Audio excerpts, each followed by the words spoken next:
भगवान कृष्ण जब महाभारत समाप्त हुई, द्वारकापुरी जा रहे, तो रास्ते में एक योगी राज का कुटिया था।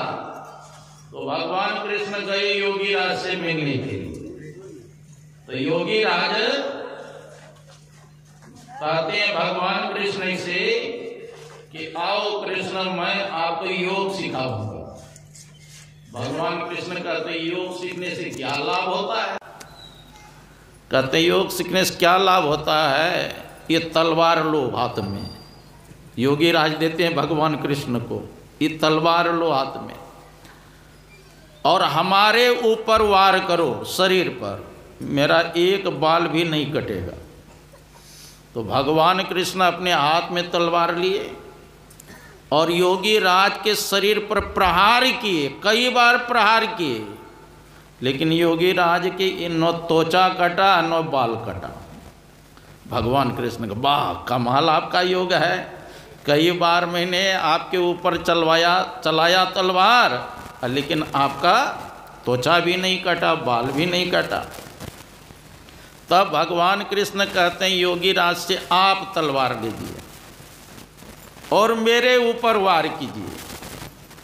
भगवान कृष्ण कहते हैं योगी राज से, योगी राज कहते हैं आपका तो शरीर कोमल है, तलवार चलाएंगे आपका कट जाएगा।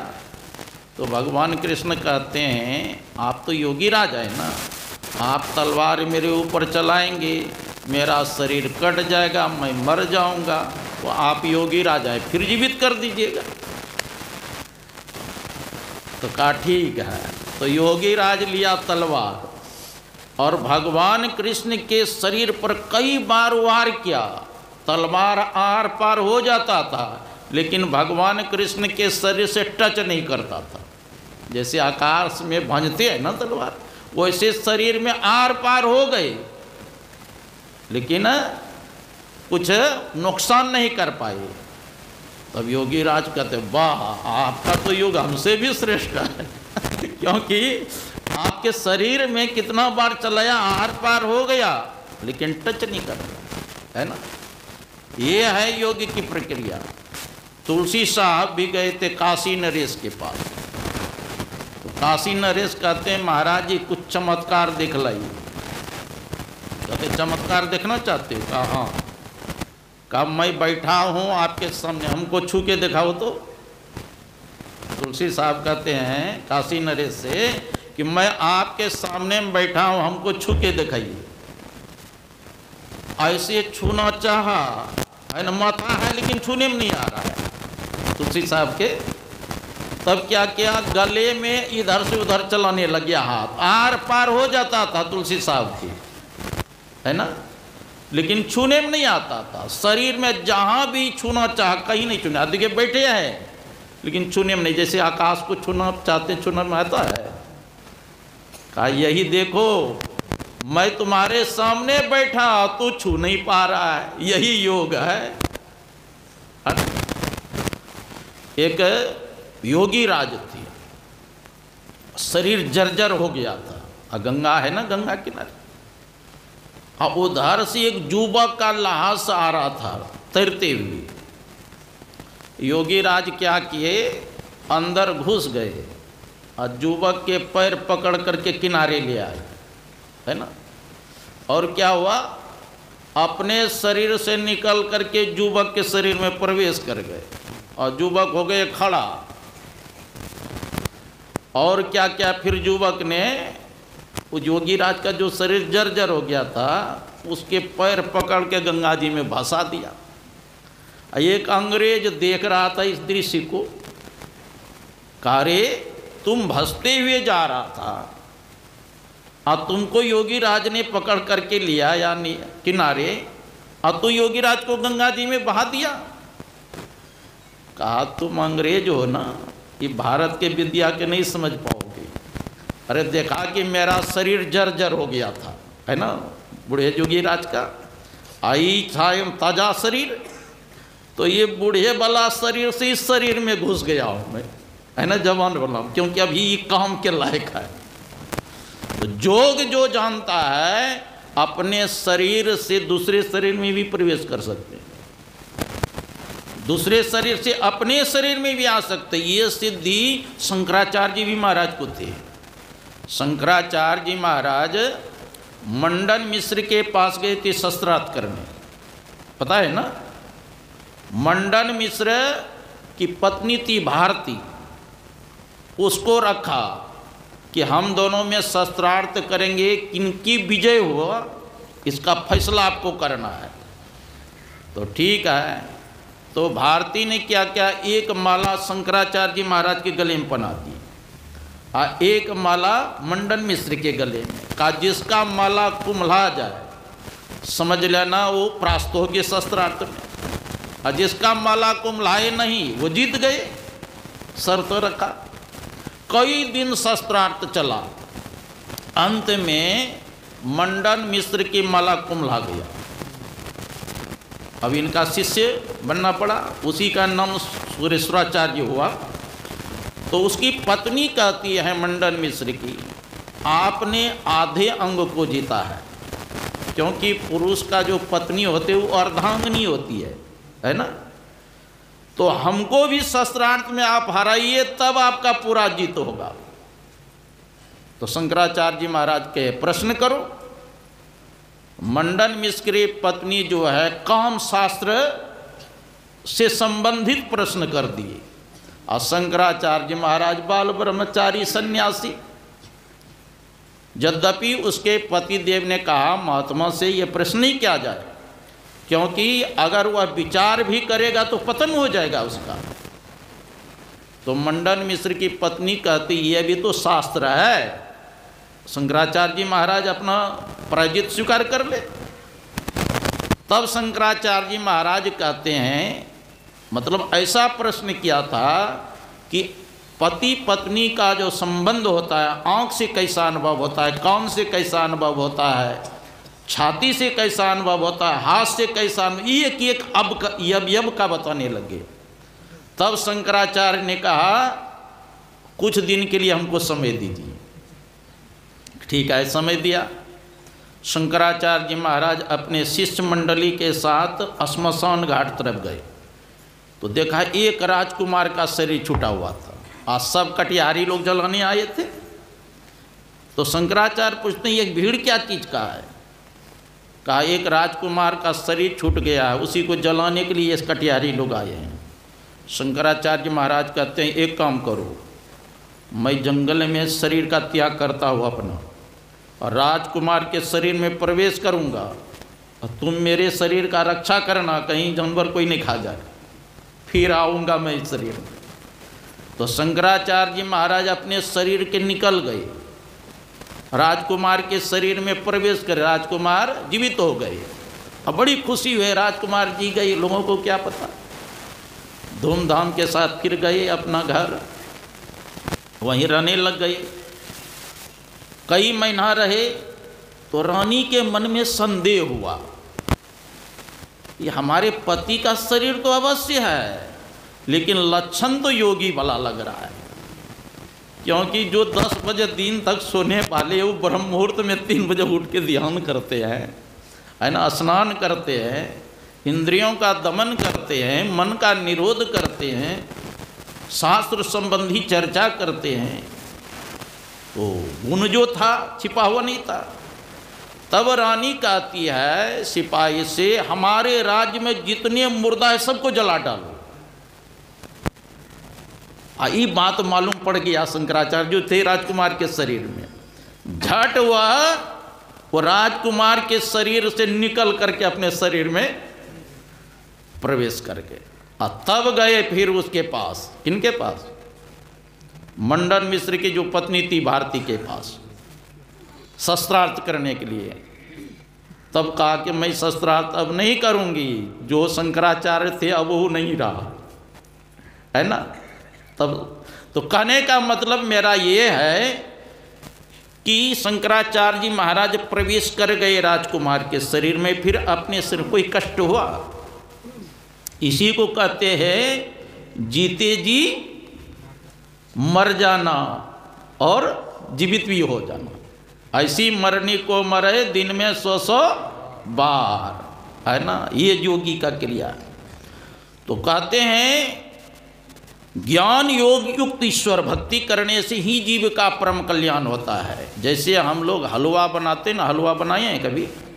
महर्षि संत सेवी परमान जी महाराज दृष्टांत देते थे कि जैसे हलवा बनाते हैं तो उसमें सूजी की मात्रा, घी की मात्रा और चीनी की मात्रा तीनों का बराबर होना तब असली हलवा बनता है, एक नंबर। गांव घर में तो क्या करते हैं, 1 किलो सूजी अब 50 ग्राम घी, है ना, और उतने चीनी। ये असली हलवा नहीं। असली हलवा खाना हो अमृतसर जाइए गुरुद्वारा, है ना, टप टप करता है घी। हाँ, तीनों की मात्रा बराबर हो तब एक नंबर के हलवा, है ना। उसी प्रकार योग युक्त ईश्वर भक्ति, है ना, तब योग सिद्ध होगा। गल्ली जोग न होई, गल करने से बात बनाने से योग नहीं होता है। अंजन माहि निरंजन रहिए जोग जुगति ब पाइए। अंजन कहते माया को, निरंजन कहते परमात्मा को। कहते माया में रह करके मायापति का भजन करो, है ना, तब सिद्ध होगा। जिमि थल बिनु जल रही न सकाई, कोटि भांति को करे उपाई, तथा मोक्ष सुख सुनु खगराई, रही न सके हरि भक्ति ब्याई। कहते हैं बिना थल के जल टिकेगा? नहीं टिक सकता। जिमि थल बिनु जल रही न सकाई, कोटि भांति को करे उपाय, तथा मोक्ष सुख सुनु खगराई, रही न सके हरि भक्ति ब्याई। जब तक हरि की भक्ति नहीं करेंगे, परमात्मा की भक्ति नहीं करेंगे, गुरु की भक्ति नहीं करेंगे, तब तक मोक्ष मुक्ति नहीं मिल सकता, है ना। भगवान कृष्ण गीता में कहते हैं अगर मोक्ष को प्राप्त करना चाहेंगे तो क्या क्या करना पड़ेगा? स्पर्शान कृत्वा बहिर्वह्यान चक्षुश्चैवांतरे भ्रुवो, प्राणापान समो कृत्वा नासाभ्यंतरचारिणो, यतीन्द्रिय मनोबुद्धिर मुनिर्मोक्ष परायणः, विगते च भयक्रोधो यः सदा मुक्ति एव सः। भगवान कृष्ण कहते हैं स्पर्शान कृत्वा, हम लोगों की इंद्रियां कहाँ जाती है? आँख रूप के तरफ, कान शब्द के तरफ, नाक गंध दुर्गंध के तरफ, जिह्वा रसास्वादन के तरफ, त्वचा स्पर्श की तरफ। जो 5 ज्ञान इंद्रियां 5 विषय के तरफ प्रवाहित हो रहा है, भगवान कृष्ण कहते हैं उन विषयों को बाहर ही निकाल दो, अंदर मत घुसने दो। अब प्राण अपान वायु को सम करके अपने दृष्टि को भ्रुकुटी के बीच में स्थिर करो। 5 ज्ञान इंद्रियां, 5 कर्म इंद्रियां, 4 अंतःकरण को इंद्रियों को वश में करो। विगतेच्छा भय क्रोध, इच्छाओं का त्याग करो, क्रोध का त्याग करो। विगतेच्छा भय क्रोध यह सदा मुक्ति एव स्व, ऐसा जो करते हैं वही साधक मुक्ति को प्राप्त कर सकते हैं, है ना। मुक्ति न होवे नाचे गाए, मुक्ति न होवे मृदंग बचाए। बाहर में नाचने कूदने से मुक्ति मिलने वाला नहीं है। सिर्फ ढोल मजीरा बजाने से मुक्ति नहीं मिलेगी। मुक्ति कैसे मिलेगा? जीवत ही साधो भाई, जीवत ही करो आशा, जीवत समझे जीवत बूझे, जीवत मुक्ति आशा, जियत कर्म की फांस न काटे मुझे मुक्ति की आशा। तन छूटे जीव मिलन कहतो है सो सब झूठी आशा, अब हो मिलासो तब हो मिलेगा नहीं तो जमपुर बासा।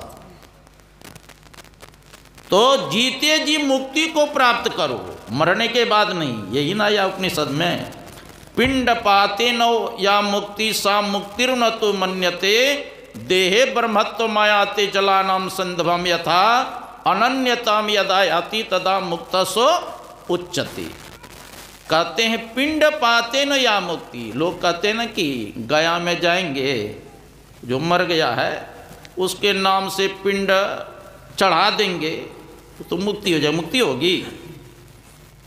पिंड पाते नहीं या मुक्ति, मरने के बाद जो कहते हैं कि मुक्ति मिलता है, यह सब झूठा है। सा मुक्तिर्न मन्यते, उस मुक्ति की संत महात्मा के घर पर कोई मान्यता नहीं है। पिंड पाते या मुक्ति सा मुक्तिर्न तो मन्यते, देहे ब्रह्मत्व मायाते जलानाम संतमम यथा। जैसे जल में नमक घुल जाता है, उसी प्रकार यह जीव जब ब्रह्म में मिल जाएगा तब मुक्ति होगी, है ना। जैसे समुद्र में गंगा जल अगर मिल गया तो क्या हो जाता है, समुद्र ही हो जाता है ना। उसी प्रकार साधना करके यह जीव ब्रह्म में मिल जाए तब असली मुक्ति, है ना। जीवत ही करो आशा, जीते जी मुक्ति प्राप्त करो। हाँ? मुक्ति सब खो जाता है, मुक्ति कहाँ कहो पाइए जी, मुक्ति को हाथ व पाँव नहीं किस भांति सेती दिखलाइए जी। ज्ञान ध्यान की बात को बूझ लीजिए या मन को ठीक ठहराइए जी। पलटू मुए पर किन देखा, जीवत ही मुक्त हो जाइए जी। जीते जी मुक्ति प्राप्त करो। तो कैसे मुक्ति प्राप्त करेंगे, यही ध्यान करके, है ना। जब मानस जप, मानस ध्यान, दृष्टि साधन और सूरज शब्द योग द्वारा सर्वेश्वर की भक्ति करके अंधकार, प्रकाश और शब्द तीनों पर्दों से पार जाना, तब न पार जाएंगे तीनों पर्दों से, तो मुक्ति प्राप्त करेंगे। भगवान बुद्ध ने कहा ज्ञान बिना ध्यान नहीं, ध्यान बिना ज्ञान नहीं। जो ज्ञान और ध्यान दोनों रखते हुए निर्वाण के समीप है, वही मोक्ष को प्राप्त कर सकते हैं, है ना। ज्ञान भी चाहिए और ध्यान भी चाहिए और योग भी चाहिए, है कि नहीं, तब मुक्ति मिलेगी। संत संग अपवर्ग कर, कामी भव कर पंत, कहें संत कवि कोविद श्रुति पुराण सदग्रंथ। संत संग अपवर्ग कर, संतों का जो मार्ग है वह मोक्ष का मार्ग है।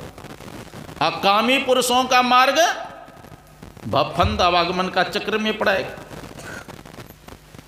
इसलिए संतों का संग करना के लिए सुनी समु जहि जन मुदित मनो मज्जहि अति अनुराग, अल्लाह चार फल अछतनु साधु समाज प्रिया।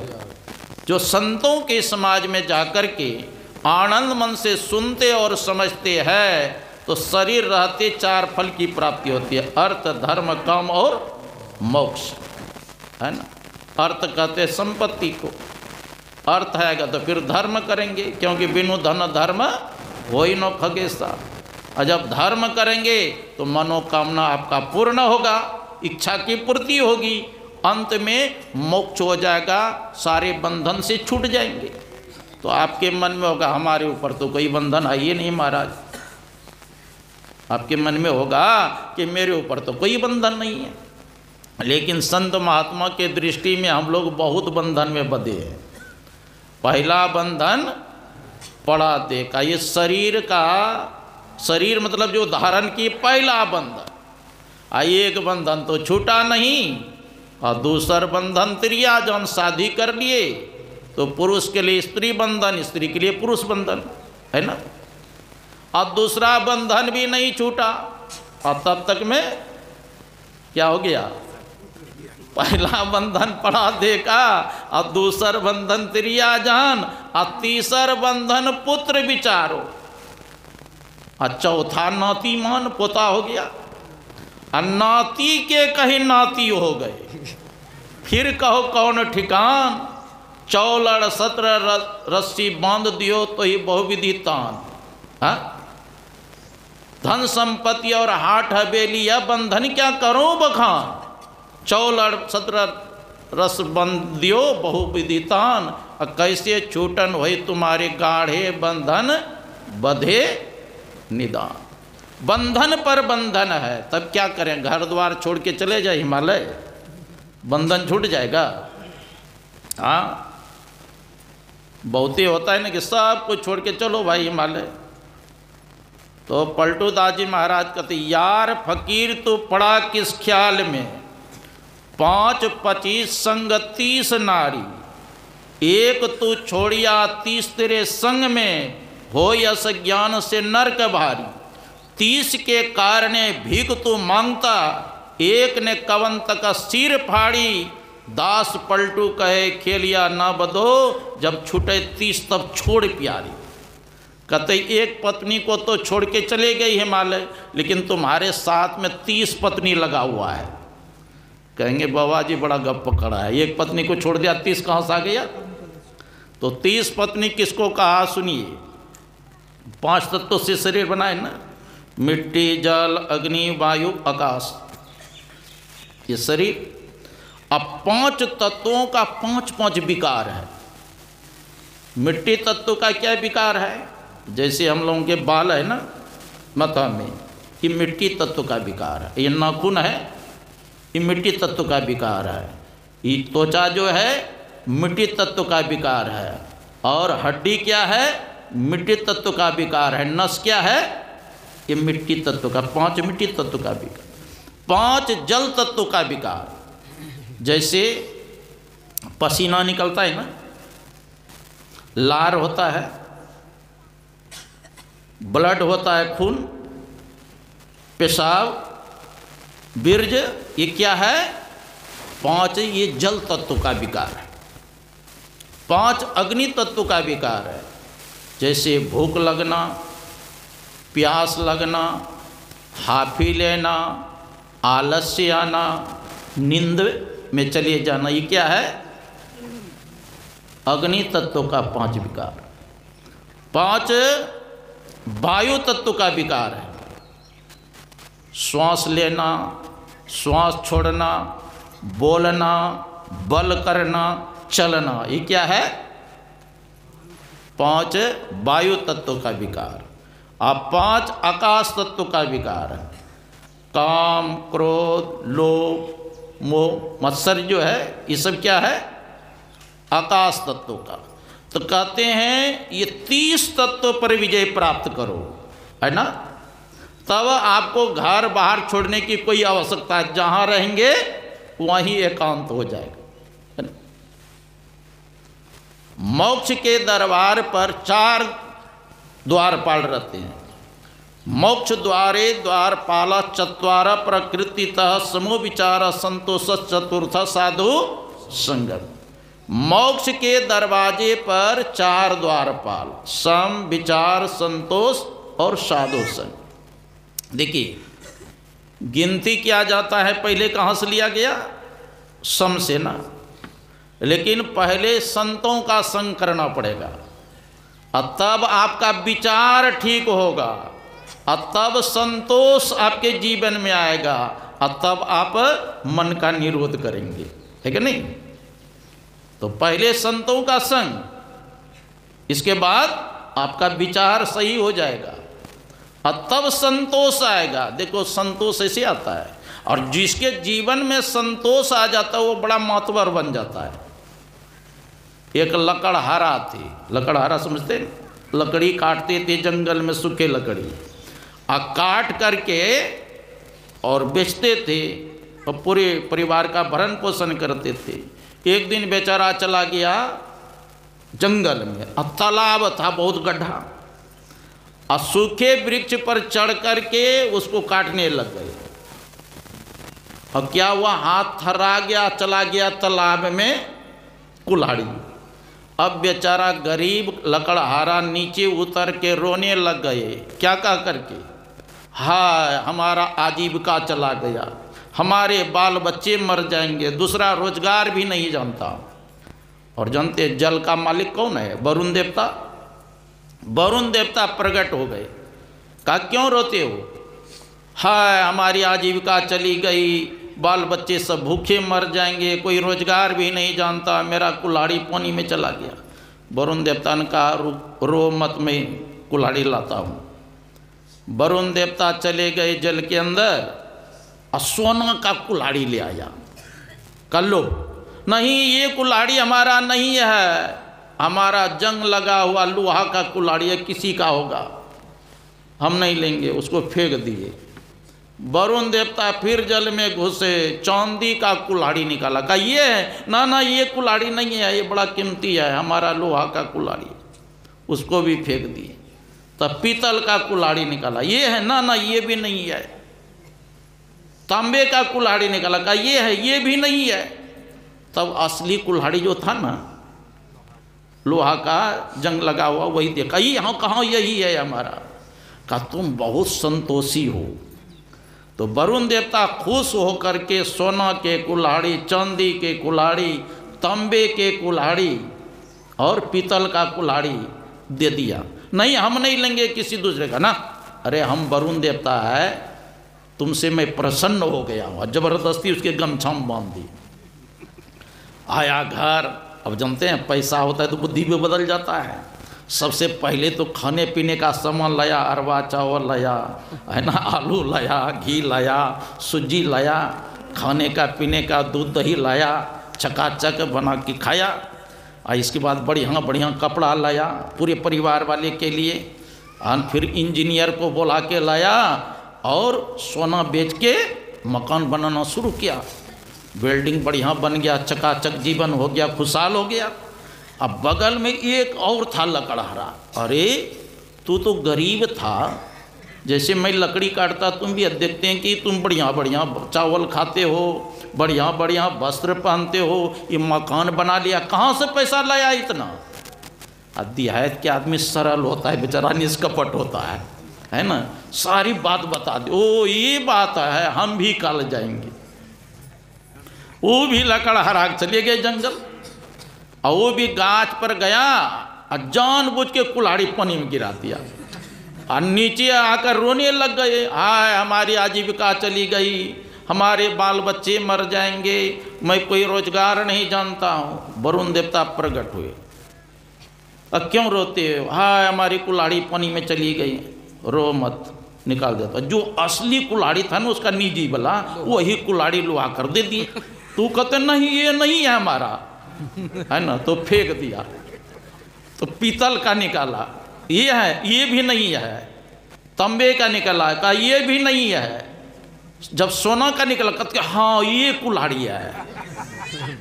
कहते हैं तू गरीब है, तो सोना का कुल्हाड़ी कहाँ से लाया? तो एक नंबर का लोभी है, भागो नहीं तो जान से मार दूंगा। बेचारा डर के मारे भाग, असली कुल्हाड़ी भी चला गया। है ना, तो लोभ जो करता है असली संपत्ति भी चली जाती है ना। इसलिए संतोष धारण कब होगा? जब संतों का संग करेंगे, है ना। तो मोक्ष को प्राप्त करना चाहते हैं तो क्या करना पड़ेगा? जीते जी मोक्ष को प्राप्त करो, है ना। साध संगत की वासना जे घट प्रकट होय, मानुष जन्म सत्संग मिले मुक्ति प्राप्त होय। संत महात्मा की संगति करेंगे तब असली मुक्ति प्राप्त होगा। परमेश्वर की वासना अंत समय मन माही, तन छूटे हरि को मिले उपजे बिन से नाय।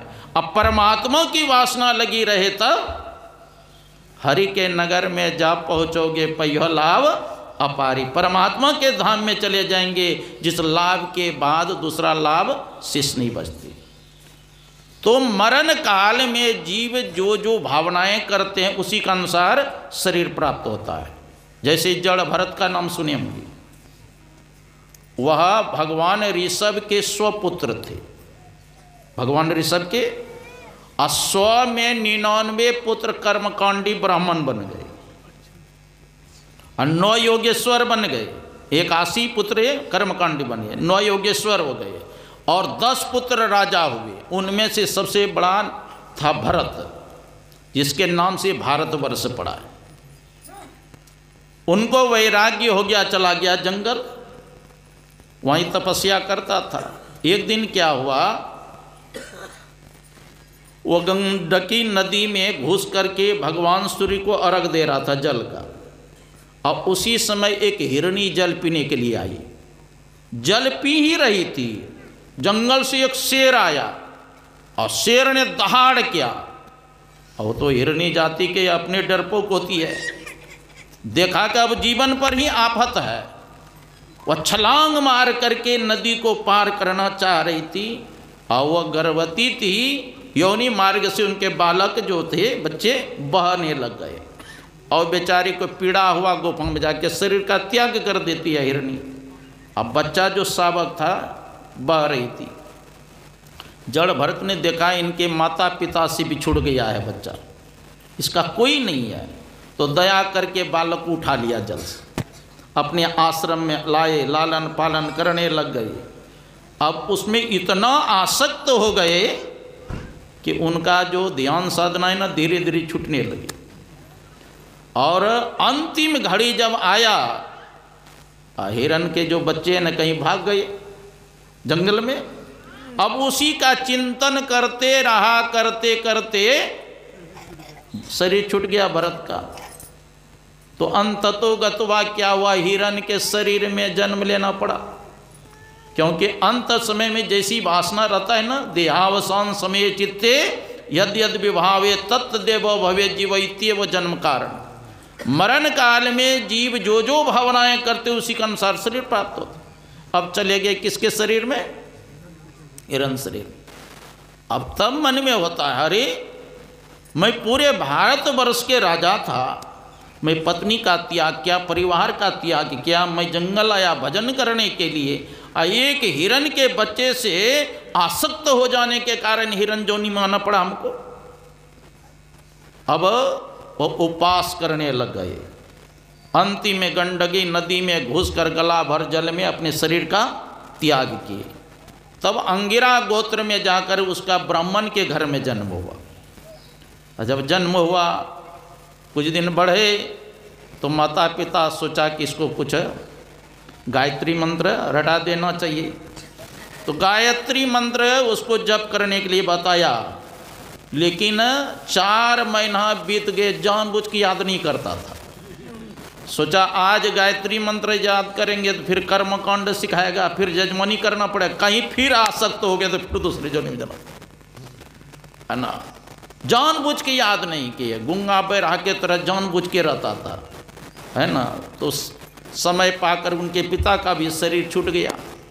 भाई सब सोचे ये मूर्ख है, गंवार है, कि क्या पढ़ेगा लिखेगा, है ना। और जो उसको खाने के लिए दे देता था, सत्तू है ना, या खिचड़ी कुछ भी बना हुआ वही खा के संतुष्ट रहता था। और देखा जो दूसरे काम करवाता तो भी कर देता था, है ना। बैठ के भजन करता था। एक दिन उसके भाई ने कहा जाओ खेत में काम करो। काम क्या करे, कोदारी लेकर के उसको तो भगवान का भजन में अंदर से रहते थे ना, वो आर उर को और पूरा समतल कर देता था खेत में। धान जोगने के लिए कहता था, आर पे बैठ के भजन गाता था। राम जी के चिड़िया, राम जी के खेत, खोरे चिड़िया भर भर पेट। राम जी का चिड़िया है, राम जी का खेत है, खाओ, है ना। बैठकर आर में बैठा था। एक बदमाश सब ने काली माँ से मनोती किया था, हे माता जी अगर हम लोगों का मनोकामना पूरा हो जाएगा तो एक मनुष्य का बलि चढ़ाऊंगा। तो डाका डालने के लिए गया था रात में, आपका मनोकामना पूरा हो गया। एक मनुष्य को पकड़ करके भी लाया, है ना। अंधेरी रात होने के कारण वो भाग गया। उसी को ढूंढने के लिए बदमाश गया, वो व्यक्ति तो मिला नहीं। यही जो आंख बंद करके बैठा था, हिष्ट पुष्ट था, है ना। कहो इससे काली माँ प्रसन्न हो जाए। पकड़ करके उसी को ले गया। पहले अपनी पद्धति के अनुसार जड़ भरत को स्नान कराया, नया नया वस्त्र पहनाया, चंदन टीका कपार में लगाया, है ना। खाने के लिए बढ़िया बढ़िया लड्डू जो भी बनाया था पदार्थ सब दिया। इसको कोई गम नहीं, भरपेट खा। जब खाया पिया हो गया, काली माँ के सामने ले गया, का गर्दन झुकाओ, खाए हो फ्री का। उसको कोई फिक्र नहीं, गर्दन झुका देते। अब तलवार निकाला बदमाश उसको काटने के लिए। अब काली माँ के शरीर में जलन होने लगी। काली माँ कि शरीर में जलन होने लगी कि अरे एक तो ये ब्राह्मण है, दूसरा मेरा अपराध है, भगवान के भक्त है, ऐसे निष्पाप स्वच्छ हृदय पवित्र हृदय भक्त को मेरे सामने लाया है काटने के लिए। काली मां पत्थर की मूर्ति फाड़ करके प्रकट हो गई और बदमाश का ही तलवार छीन करके, है ना, सब बदमाश का गला काट दिया और गरम गरम खून पीने लग गई काली माँ। और जैसे बच्चा गेंद खेलते हैं ना, उसका मुंडा का गेंद खेलने लगे। श्री सदगुरु महाराज। इस दृश्य से जड़ भरत को कोई फर्क नहीं, बोला कि ये भी कोई लीला होगा, है ना। काली माँ उसको छाती से लगा करके आशीर्वाद के अंतर ध्यान हो गया। सच है, जो निरपराध व्यक्ति को दंड देता है उलटकर उसी के मूर्ख के ऊपर पड़ता है ना। भगवान बुद्ध ने भी कहा, जो निरपराध व्यक्ति को दंड देता है या तो उसका शरीर अंग भंग होगा, या तो घर जलेगा, या असाध रोग होगा उसके शरीर में, या उसके ऊपर वज्र गिरेगा, या राजा के द्वारा दंडित होगा, है ना। इसलिए निरपराध व्यक्ति पर दंड का प्रयोग मत करना चाहिए, है ना। तो मेरा कहने का मतलब ये है कि जड़ भरत को 2-3 जन्म क्यों लेना पड़ा? आसक्ति के कारण ना। इसलिए संत महात्मा कहते हैं, देखो साधक घर में रहे तो कोई हर्ज की बात नहीं, लेकिन साधक के अंदर घर नहीं घुसना चाहिए, है ना। जैसे नाव हम लोग चढ़ते ना नाव पर, नाव अगर जल में चले तो कोई हर्ज की बात नहीं है, लेकिन नाव में जल घुस जाएगा तब क्या होगा? और वो भी नाव तो डूबेगी, है जो बैठे वो भी डूब जाएंगे। उसी प्रकार साधक संसार में रहे तो कोई हर्ज की बात नहीं, लेकिन साधक के अंदर संसार नहीं घुसना चाहिए, नहीं तो साधक भी भवसागर में डूब जाएंगे। कहाँ दिए मोबाइल लाओ ना, कितना समय हुआ?